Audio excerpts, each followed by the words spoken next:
Welcome to Music Discovery. My name is Michael Nicholas. This series is an invitation to slow down and listen closely to music that reveals something deeper the more attention we give it. Over the years, music has been one of the most important practices in my life, not just for enjoyment, but for learning how to notice patterns, textures, and meanings that aren't always obvious at first. In this series, I'll be sharing albums that have stayed with me and exploring what we might discover when we approach them with a little more attention. My relationship with music goes back a long way. When I was in high school, a friend and I used to walk home from school together, and we'd almost always stop at the local record store along the way. That was where the real education happened. We'd browse the racks, discover bands we'd never heard of, and we slowly started developing our own sense of what mattered. I also made mixtapes for friends, sharing songs that felt like they revealed something special when you really paid attention to them. In the 1990s, I subscribed to CMJ, the college music journal, which opened another doorway into discovering new music and new sounds. Music became a big part of my life. I played in bands when I was younger, worked for several years as a recording engineer, and later went on to study music composition in Europe and earned a doctorate in the field. But through all of those experiences, the most important skill I learned was simply how to listen. In recent years, I began building playlists of albums organized by year, revisiting music across different decades. At some point, it occurred to me that this process of rediscovery might be something worth sharing. Over time, I realized that listening closely to music trains a particular kind of attention.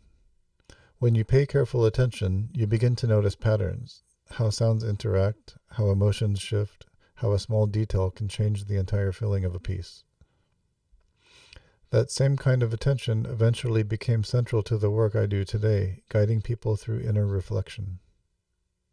Listening to music taught me something about listening in general, to patterns, to meaning beneath the surface, and to the ways different elements come together to form something larger. In many ways, this series grows out of that same practice of attentive listening. Music discovery is meant for listeners from many different generations. Some of you may be younger listeners exploring music from earlier decades, albums that helped shape the artists you listen to today. Others may have lived through some of these eras but have missed certain bands or records along the way. And some of you may already know these albums. If so, I invite you to revisit them and see if you hear something you didn't notice before. The goal here isn't nostalgia or ranking albums. It's simply to share music that rewards careful listening and might open the door to something new.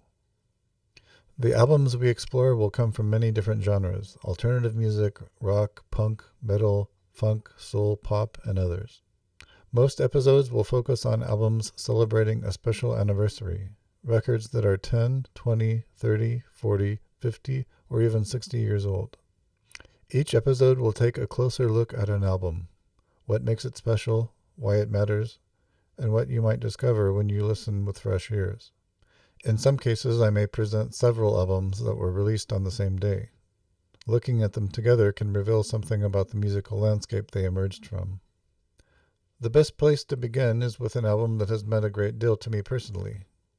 On March 20th, 2006, 20 years ago today, the Australian band The Church released their 19th studio album, Uninvited Like the Clouds. It arrived at a moment when the band had already been making music for more than 25 years, yet the album feels expansive, confident, and quietly adventurous. It also appeared during an important period in my own life. So in the first episode of Music Discovery, we'll begin there. Let's listen.